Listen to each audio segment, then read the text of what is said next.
প্রিয় বন্ধুরা, দাঁড়িয়ে আছি এখন আমি রাস্তায়। দুমুখ রাস্তা, কোন দিক দিয়ে আসে, কে আসে, কার জন্য ওয়েট করতেছি। আসলে কেমন তেমন কেউ নাই।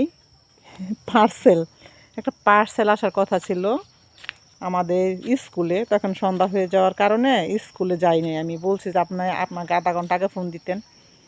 এখন আপনি আইসা পরে ফোন দিল তোর হচ্ছে না। তাই উনি বলতেছে আমি বাসায় দিয়ে যান। বাসার ঠিকানা দিলে অনেক সময় আসতে চায় না, কারণ এই রাস্তাগুলো হচ্ছে একটু জঙ্গল টাইপ। টাউনের লোকের দিকে হঠাৎ করে আসলে হয়তো ভিতরে ভয় পায়। আর আমরা থেকে থেকে অভ্যস্ত হয়ে গেছি, তো তাই ভয় করে না।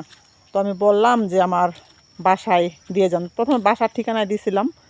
ঠিকানা দেওয়ার পরে ওনারা হয়তো সুবিধা পাইছে ওই স্কুলের ঠিকানাটা, ওইখানে যাইতে আধা ঘন্টা সময় লাগে যেতে আসতে। তাই বলছি আমাকে বাসায় দিয়ে যাবেন। তো এখন ওয়েট করতেছি, দেখি এই রাস্তায় আসে না এই রাস্তায় আসে। মনে হয় এই রাস্তায় আসবে। ওয়েট করতে থাকি।